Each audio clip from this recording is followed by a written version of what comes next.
Well, Keith, it's probably foolish to say that winter is over in Maine, but today was a nice little pause, right? Yeah, and I've started hinting at this already that I think March could be a problem for us, just looking at the long range stuff. But let's live the moment right now. And the moment is, it's in the 50s. I mean, we were talking the other day about opening day at Hadlock for some reason, and I said, like, this would be a good opening day at Hadlock. Yeah. You'd be psyched about this. 52, we'll take that. And that's what we got to in Portland today, which is a tie for a record high.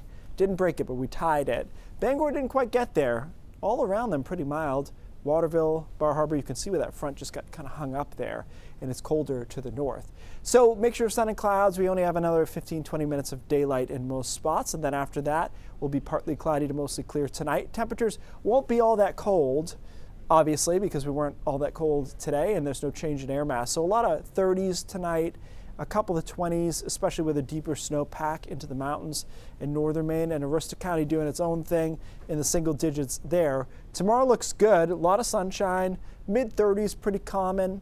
Again, the mountains probably largely in the 20s. They did get some snow from this system last night, but it had a crust on it because of some freezing rain, so they should probably be able to groom that out, and it'll look good by tomorrow and certainly into Sunday.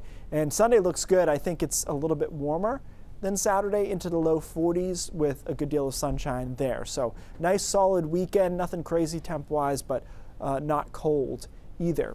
The storm that we had been watching, we're just going to watch it go out to sea. It looks like it is pretty close. If you're in, Cape Cod, Provincetown, maybe you'll get some rain, but other than that, it looks like this thing is not going to shift in either direction.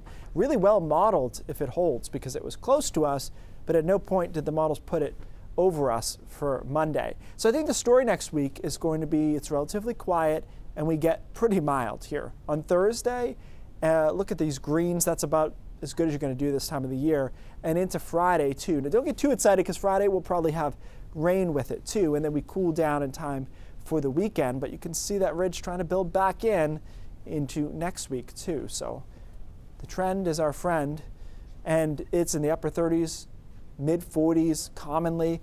And I'll tell you what, Thursday and Friday, both days have a chance to hit 60 over southern Maine. I was just too afraid to put it in the 7-day this far in advance, but it definitely could happen. And again, it will happen with showers on Friday, but still. So a lot of spots will see a reduction in snowpack, I would say, over the next week or so. There's really no storms to be had there. And even though it cools down next weekend, it's not brutal, it's just more average for this time of year. So I think this is playing out. When we made the cold snap, I said February overall looks mild. And that's where we're living. And so it's really not until March that we maybe have some real winter to deal with. And everybody loves starting winter in March, but right. Yeah, one step at a time. All right, thanks, Keith.